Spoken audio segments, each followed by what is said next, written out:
your host, Tian Wei. Hello and welcome to World Insight. I'm Tian Wei. Not all who wander are lost. A herd of wild Asian elephants have left their forest home in China's Xishuangbanna National Nature Reserve and have been marching north, delighting social media, eating and trampling crops, and causing more than $1 million worth of damage. Authorities have blocked traffic on roads while the elephants crossed and were setting up barriers and using food as bait to try to keep them away from Kunming and other populated areas to keep both the elephants and humans safe. How should we understand the global sensation this story has created, and how can we help to bring these elephants home?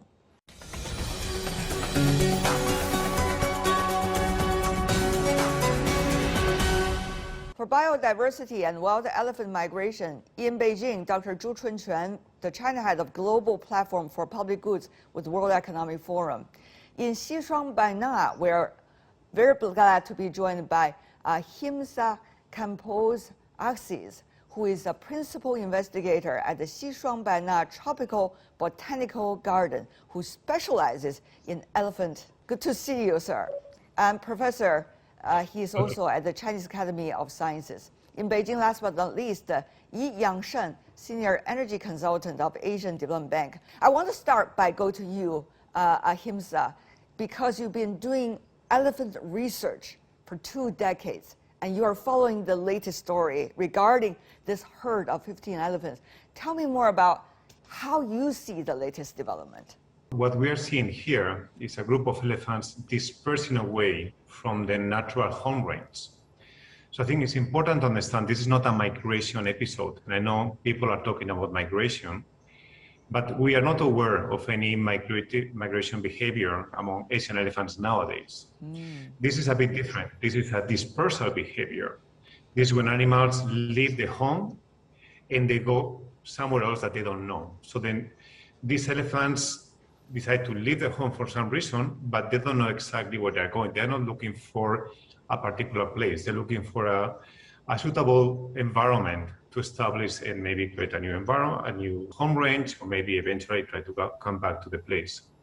So dispersal is normal, and that happens not very frequently, but it's part of the expected behavior of elephants. Mm-hmm. But what is very unusual in this case, that these elephants went so far, and they were outside of the recent historical range of elephants, going into new climatic zones and going into very different environmental conditions, and of course going into these high human density areas close to Kunming and some of the towns. Mm-hmm. So then it's very exceptional, but we need to understand that it's part of the behavior of elephants. What was it like, for you to first learn that they have left their natural habitat, because this whatever you call the disperse phenomenon happened from last March? I first heard about this group back in November when they were in Mojiang, and it was fascinating at that time. At that time, it was already very interesting. They were about 100 kilometers away from the regular range, mm-hmm. And it clearly opened the question on why they're doing this. And I think we will see more of these things, maybe not as extreme, not elephants going 500 kilometers, but elephants going 50 kilometers, 100 kilometers. This is going to be happening in the near future. So then I think these elephants have been a kind of a wake-up call, saying, hey, this is happening right now for a number of circumstances that we can discuss if you want. Mm-hmm. But so then the extreme case can be a good example for us to understand the general trends. These elephants seems to be taking their time. There are a lot of human interest stories, or should I say element interest stories going on social media about the elephants drinking the alcohol and having a big nap and opening the tap of the water and try to water the whole herd's members and also try to save the small elephants from dropping into the ditches. One after another, it seems that there's a very up close human observation of how smart, in fact, this large mammal is, the elephant. Yeah. Elephants are extremely intelligent. Always surprising to observe them because you realize how many common elements they have with human behavior. So in many ways, they are social animals. They have affect for each other. They really care in ways that we don't think of many animals having that kind of relationships. So when people observe them, and we observe them kind of solving problems or even being silly, because elephants make many silly things, even make many bad decisions. Yes. I think that attracts people interest. In Sri Lanka, people say that watching kids and watching elephants, you never get bored. And I think all this media attention is kind of bringing people close to elephant behavior, which I think is a very good thing in the long term, because people realize that elephants are an important part of China's natural heritage. And it's a very interesting thing having this population in Yunnan. And I think conservation efforts are very worthwhile, and I hope this will help to promote the elephant conservation cause. You are now working in one of those natural conservation areas in Xishuangbanna, Ahimsa. So I understand back in the 1970s, the wild Asian elephant, that is the name, has already been put on the top list of endangered species. That time, 170 of them. Now, according to the latest number I could get access to, it's about 300 to 400 wild Asian elephants. Now, could you help us to understand what has happened, Ahimsa, over the past 3 decades, 4 decades, in terms of human activities, its interaction with the wild elephants? Let's just say in Yunnan, Xishuangbanna, first of all. Maybe 4,000 or 5,000 years ago, elephants were very widespread in China. Up north, up to Beijing, there were elephants. So in all these millennia, elephants have been retrieving and going to smaller areas. So 200 years ago, there were elephants left in Guangdong and Guangxi and Yunnan. In the 20th century, the population became very small. So as you say, by the 1970s, they were restricted to southwest Yunnan. By the 1990s, they were limited to very small areas, very small, a nature reserve called Mongyang here in Xishuangbanna, and some border areas with Myanmar and with Laos.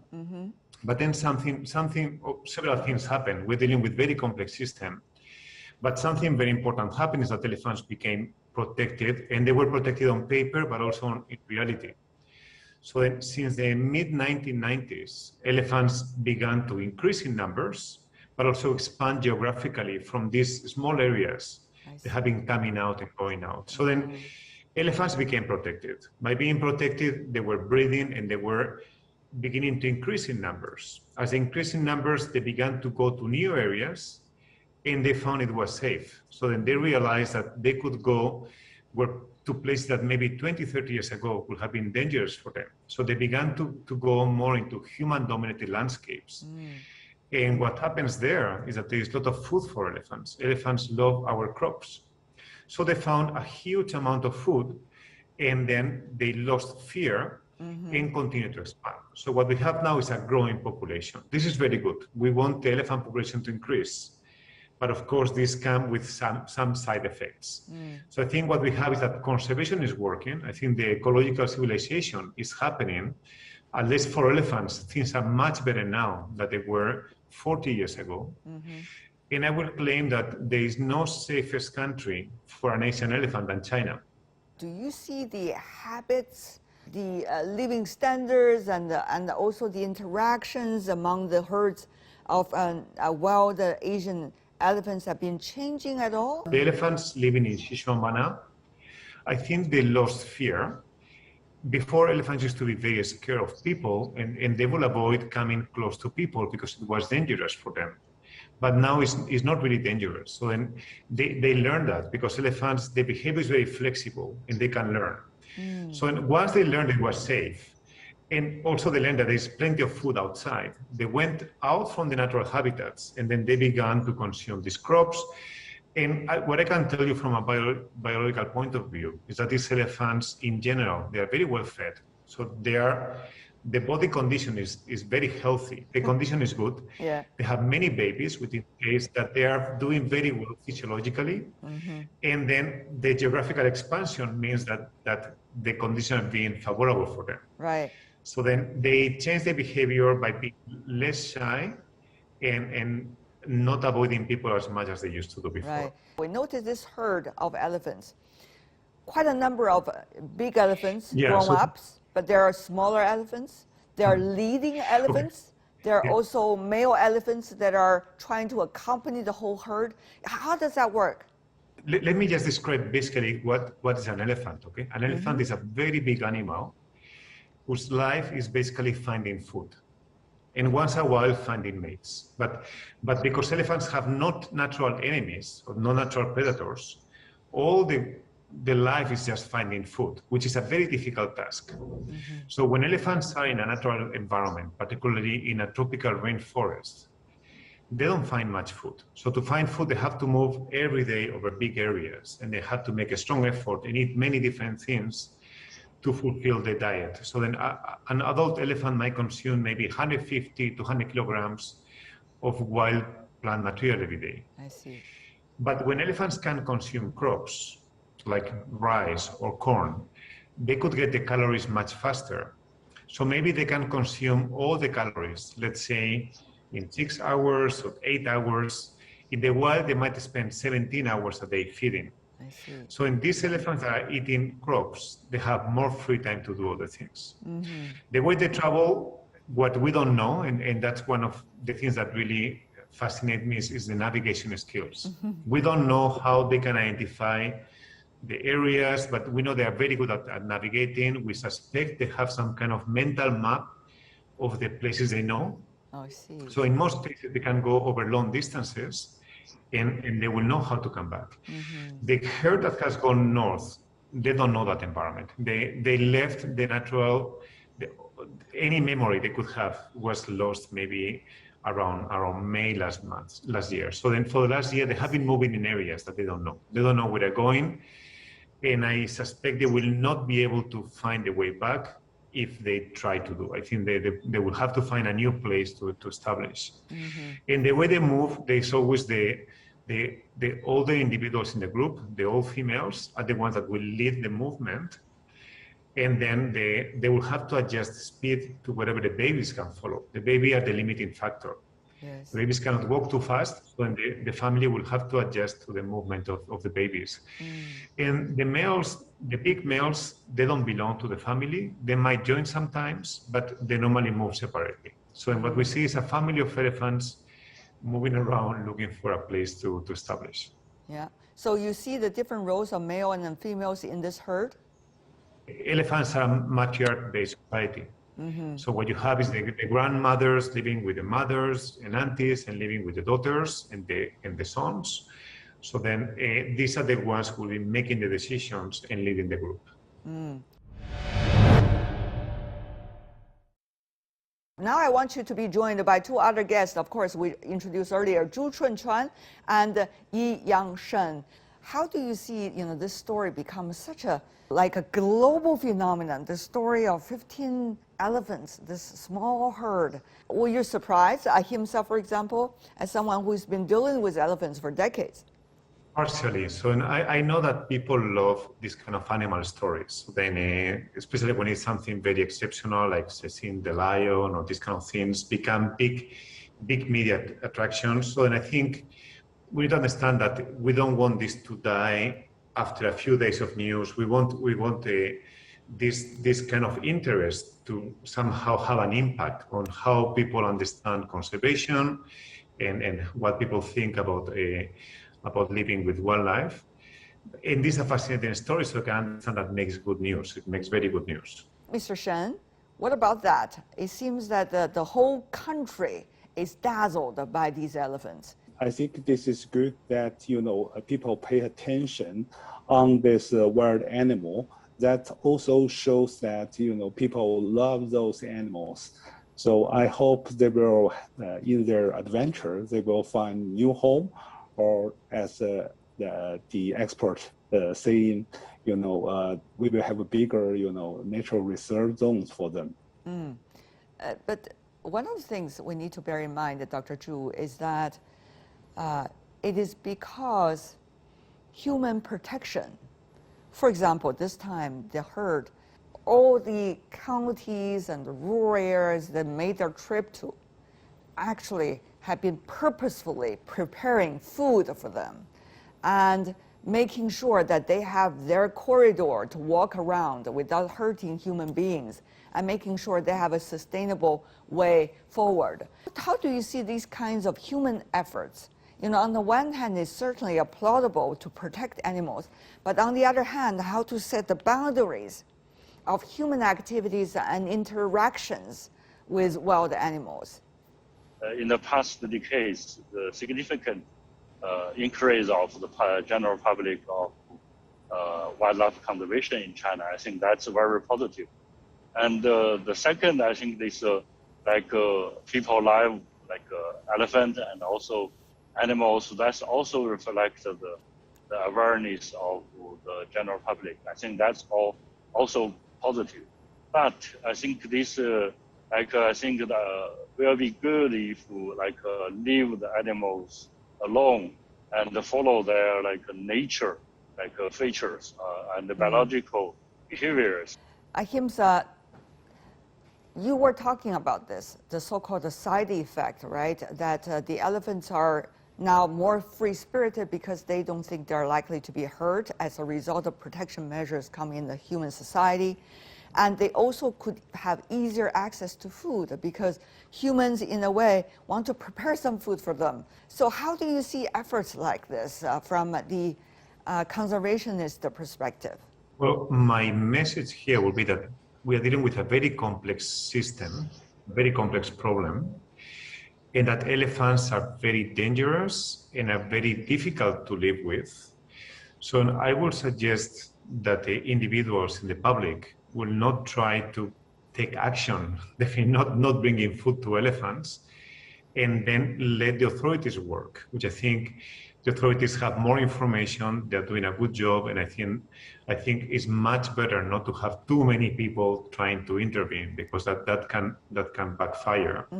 So, and I think what I would suggest the public is to observe, to reflect about our relationship with wildlife, and I think very importantly our future with wildlife. So for me, these elephants are telling us what could be the future, not now, but in 20 years, in 50 years, what kind of human-wildlife interactions we want to have in highly developed landscapes where we might be having leopards and elephants and a lot of wildlife if we do a good job.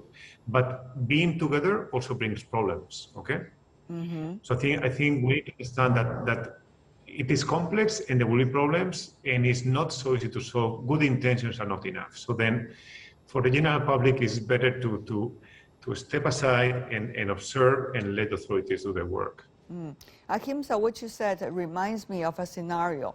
What we have right now, one would assume, is much better than a scenario when you have 15 snow leopards running around, right? That they're going to hurt human beings as a result of that. So we're having a milder version of scenario in which we are so close to wild animals. And this is a test and a reminder of what we are likely to do in the near future. Do you think there are clear things that we need to do and need to follow right now? Do we have that experience? Do we have a whole set of measures that everybody can follow?